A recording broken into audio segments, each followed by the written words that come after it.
Oh, la misère. La canne est pliée, regarde.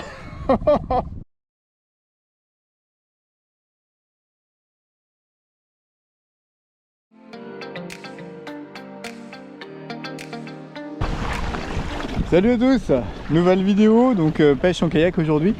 Donc là j'ai fait un peu de pêche à la traîne et puis on va essayer de pêcher après un peu aux appâts naturels et puis également au leurre, donc leurre souple, leurre à bavette et puis un peu d'encornet, peut-être un peu de turlute, voir s'il n'y a pas quelques sèches. Voilà. Aujourd'hui on n'est pas bien là, ouais, superbe, temps magnifique, on est en plein mois de novembre, il n'y a pas une vague, pas un vent, c'est vraiment top. Allez, à tout de suite. Coucou, et ben voilà. Donc là on est à l'étal de marée basse. Du coup ça, il n'y a plus trop de touches, donc faut attendre un petit peu que le courant reprenne. J'ai quand même mis mon super montage en action là. Et puis bah, j'attends. Donc on va aller aussi prospecter un peu d'autres secteurs. Parce qu'il faut essayer de trouver où sont les poissons, où sont les bons poissons. Allez hop. Lors de cette sortie, j'étais accompagné de deux potes, Serge et Daniel, que je salue au passage. Alors c'est toujours plus sécurisant de sortir à deux ou à trois en kayak pour une question de sécurité et de convivialité, bien entendu. C'est toujours plus sympa de partager des bons moments avec des potes. Alors comme je vous le disais dans l'intro, là j'ai utilisé lors de cette sortie mon montage spécial qui permet d'attraper à la fois des poissons de fond et également des céphalopodes. Donc c'est un montage qui marche vraiment très bien. Je vais vous détailler le système là, que j'ai fait, hein, c'est une création maison et c'est vrai que c'est vraiment très pratique parce que ça permet de prospecter plein de spots et de voir un peu quels sont les poissons qui sont présents sur ces spots. Et vous allez voir que c'est un montage qui est polyvalent et très efficace parce que j'ai pris plusieurs dorades, plusieurs sèches et de l'encornet avec le même montage lors de cette sortie. Donc tout en bas du montage vous avez un plomb de 50 grammes, après je mets 50 cm au-dessus, je mets soit un émerillon triple ou je fais un nœud de potence qui permet d'attacher un hameçon avec une empile de 10 cm. Alors l'hameçon je mets du numéro 2 ou du numéro 4 et je prends un hameçon de type chinu. Très important, ça permet de piquer les poissons au bord des lèvres et notamment les dorades. Et bon, moi j'aime bien la taille numéro 4 parce que c'est assez polyvalent. Mais vous pouvez mettre du numéro 2, ça marche aussi, ça sélectionne les plus gros poissons. Comme appât, j'utilise généralement de la sèche, mais vous pouvez mettre du verre, de la coque, de la palourde, de la barbe de Saint-Jacques, enfin plein d'autres appâts. Et puis alors au-dessus de l'hameçon, on va mettre 50 cm ou 60 cm au-dessus. Vous mettez donc une turlute qui est fixée directement sur un émerillon agrafe. Et l'émerillon agrafe est relié au corps de ligne. Voilà, donc cette ligne est en 35 centièmes en fluorocarbone et du coup ça permet de rester assez discret et d'avoir un montage qui est très efficace. Vous allez voir dans la suite de la vidéo, il y a du fiche, il y a des céphalopodes de prix. Donc là j'ai pris ma première sèche de la sortie, donc c'était une sèche de belle taille qui avait pris sur une turlute bleue. Alors évidemment il faut choisir la bonne couleur du jour de la turlute, donc il faut varier les couleurs. Faut essayer généralement le bleu, le rose, l'orange, le vert. Et puis vous voyez ce qui mord le mieux au cours d'une sortie de pêche. Donc j'ai pas mal enchaîné là ce jour-là. Donc les sèches étaient plutôt de belle taille. Donc j'ai pris également de l'encornet, vous allez voir après dans la suite de la vidéo, et de la dorade. Donc c'est vrai que ce montage est très polyvalent et avec un seul montage comme ça de pêche en dérive, vous arrivez à prendre différentes espèces de poissons. Donc c'est tout l'intérêt de ce montage, puisque quelquefois si vous pêchez qu'à la turlute, mais s'il y a de la dorade, du rouget ou je sais pas de la roussette, de la vieille en dessous, vous n'allez pas pouvoir pêcher les autres espèces. Donc comme ça, soit vous avez des céphalopodes qui peuvent mordre, soit vous avez des poissons qui peuvent mordre également. Voilà. Donc là on voit encore une autre sèche d'attraper, donc vraiment une belle bête. Alors celle-là, je sais plus, elle faisait 600, 700 grammes ou un peu plus, je sais plus exactement. Ouais, quand j'arrive à la maison, généralement je pèse mes sèches, mes poissons. Vous voyez ce bel animal, donc vraiment c'est un animal magnifique. Alors je vous montre pas, mais bon, je zigouille les sèches hein, également. Bon, pour les tuer, en fait, il faut utiliser un couteau et puis entre les deux yeux, vous mettez un coup de couteau à la sèche qui va blanchir.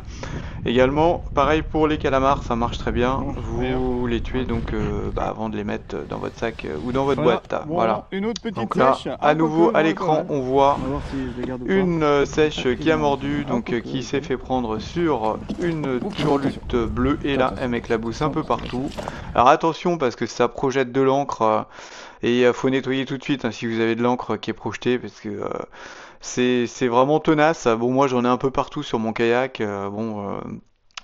sur mes vêtements aussi donc j'essaye de rincer au mieux dès que ça projette mais c'est pas toujours évident. Donc mon kayak est bien taché en noir hein. Il est un petit peu marbré, zébré, avec toutes les projections qu'il y a eu donc d'encre de sèche. Vous voyez, donc là on voit bien le montage, la turlute en haut, et puis également l'appât qui est un peu plus bas, et le plomb. Alors généralement au niveau du plomb, moi je mets 50 grammes, c'est largement suffisant pour faire descendre l'ensemble du montage au fond. Donc là, vous descendez le montage au fond et puis après, vous le laissez traîner au fond. Donc on pêche en dérive ou alors s'il n'y a pas de courant, vous faites des animations, vous montez et vous descendez très légèrement votre montage pour animer la turlute et puis animer également un petit peu l'appât. Parce qu'il faut savoir notamment que les dorades aiment bien un appât qui bouge. Ça les excite un petit peu, j'ai déjà remarqué, et puis donc du coup ça permet donc de les faire mordre. Alors ne pas hésiter également à relâcher un peu de temps en temps votre fil. Voilà, donc là je vous montre la sèche qui est vraiment jolie, et puis je zigouille la sèche. Et on enchaîne ensuite les prises. Alors là je croyais que c'était une sèche au début, et mais non, c'était un encornet, donc super encornet là. Puis après, vous allez voir, il y a du poisson de prix également au cours de la sortie. Alors là, on peut voir que pour la prise de cet encornet, en fait, j'ai changé de turlute. Hein. Donc là, j'avais mis de la turlute bleue au début pour les sèches et puis après pour l'encornet, j'utilise pas mal la turlute rose que vous voyez à l'écran. Alors je vais vous mettre la photo de cette turlute parce qu'elle a une petite particularité. Alors je fais pas trop de pub, mais bon, c'est de la marque DTD et en fait, elle a comme un petit parasite sur le corps. Et c'est vrai que j'ai remarqué que cette turlute fonctionnait vraiment très très bien sur les encornets. Voilà, donc en fait, ça imite un poisson parasité par une petite bête là qu'on voit sur la turlute. Et du coup, ça c'est comme les calamars ont une très bonne vision, des très gros yeux, ils voient très bien sous l'eau, dans l'eau. Et donc du coup, ils sont capables apparemment de repérer les poissons qui sont parasités, donc plus faibles, donc des proies plus faciles que les autres poissons. Donc ils vont peut-être privilégier ce genre de proie. Et donc comme la turlute ressemble à ce poisson un peu parasité, eh bien voilà, ça serait une proie plus facile et donc qui attirerait plus les calamars. Voilà. En tout cas, je sais que j'ai déjà testé et elle fonctionne vraiment très bien. Voilà. Voilà, super encornet. Bon bah ça c'est cool, ça c'est génial, j'adore les encornets. Il n'est pas énorme mais c'est quand même sympa. Voilà, joli encornet. Avec Serge derrière, regardez, Serge se fait attraper par l'encornet, voilà. Bon, zigouillage de l'encornet. Alors là, je voulais vous montrer comment on tue un encornet. Donc il faut le mettre un coup de couteau ou un coup sec entre les deux yeux et vous allez voir, ça blanchit quasiment instantanément. Voilà, et là, l'encornet est mort. C'est quelque Donc, chose. après, vous pouvez le mettre dans votre panier ou dans votre sac. Là, hein. Et maintenant, on va passer à la pêche à la dorade, donc toujours avec le même montage, et vous allez voir que ce montage est très efficace également sur les poissons de fond, comme les dorades notamment. Mais vous pouvez aussi prendre des roussettes ou des vieilles ou plein d'autres poissons. Ouais, moi, Voilà, donc illustration en action. Putain, elle est belle celle-là. Enfin, j'espère. Oh, la misère. La canne est plie, regarde. Oh, je la vois, ça y est, elle arrive. Oh, ah ouais. Regarde, elle arrive. T'as le pavé que c'est le machin. Elle est belle. Ouais, yes. On va l'amener à l'épuisette. Ah, elle a l'air de bien se débattre, hein. Oh, elle est belle, oh, elle est belle, elle est pas vexée. Yes. Wouhou. Yes, yes, yes. Ah ouais, c'est gentil. Ah, je me suis tout emmêlé, mais c'est pas grave. Voilà.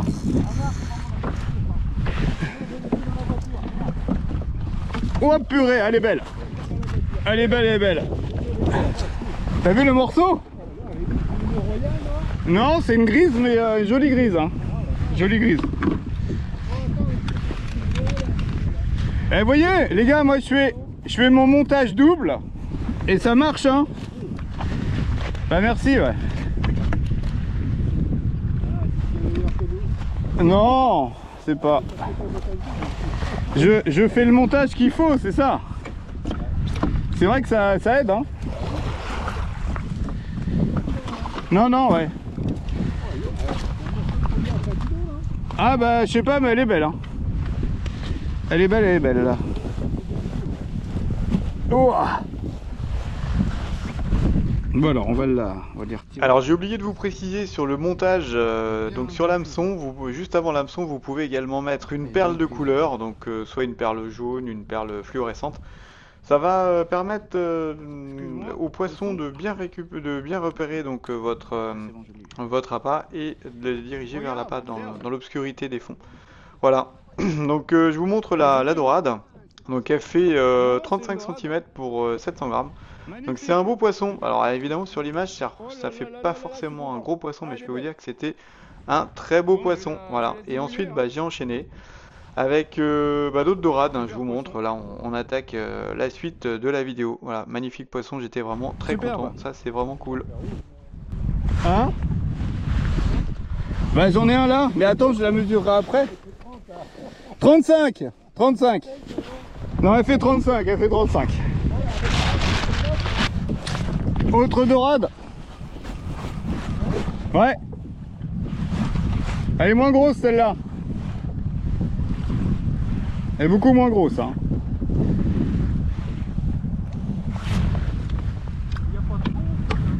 Là, si, il y a une dizaine de mètres.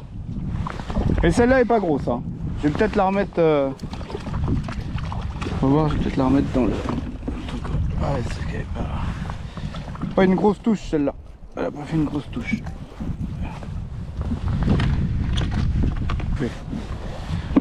Bon, celle-là, elle fait pas la maille. Donc ça, c'est une petite... Attends, je vais essayer de récupérer mon truc quand même. Oh, voilà. Quoique, j'aurais pu lui laisser. Bon, celle-là est pas énorme, hein. Petite dorade qu'on remet dans l'eau. Allez, hop. Et voilà, tac. Donc les prises s'enchaînent. Donc nouvelle dorade qui vient mordre à l'hameçon. Là, j'ai encore une autre touche. Et c'est une petite dorade. Alors, je sais pas si elle est petite ou pas, on va voir. On va la mettre dans l'épuisette. Non, elle est pas grosse, celle-là, elle repart. Elle repart à l'eau, ouais, je pense. Et voilà donc une autre dorade qui était trop petite, donc repartie à l'eau. Et on enchaîne ensuite après avec d'autres touches. Voilà, donc on met le plomb bien au fond. Et puis un bon... Ouais, c'est bon, j'en ai une. Ah, c'est pas énorme. Ah, j'en ai une autre. Ah, quoique. Si, elle est pas mal. Ah si, elle se défend bien. Bah évidemment, par rapport à la grosse que j'avais au début, c'est pas pareil. Là, je la vois, elle arrive. Je sais pas si vous la voyez, elle est là, tout en bas. Ah si, elle est belle. Ah, quoique, moyen. Moyen celle-là. Celle-là est moyen, ouais. Moyenne. Magnifique poisson quand même, hein. Voilà, on est content. On a pris un autre poisson. Alors celle-là, je vais essayer de la défaire direct. Et elle, ça a bien engamé. Bon là, je suis obligé de la prendre parce que je vois pas la pointe de l'hameçon vers où il est. Ah, il est là. Ok, ça marche. Et voilà encore une autre dorade de prise avec le super montage spécial là. Et puis écoutez, après j'ai enchaîné plusieurs autres poissons, donc je vais pas vous mettre toute la vidéo parce que ça dure assez longtemps. Et j'espère que cette vidéo vous aura plu. J'espère également que vous pourriez réaliser le même montage et puis le tester en conditions réelles de pêche. Voilà, et puis N'hésitez pas à mettre un commentaire, à vous abonner à la chaîne. Hein, ça fait toujours plaisir d'avoir des commentaires sympas. Voilà, je vous mets une petite photo à la fin, des poissons et des dorades, les céphalopodes et des calmars là, sèches que j'ai pris. Et je vous dis à bientôt pour d'autres vidéos. Ciao ciao!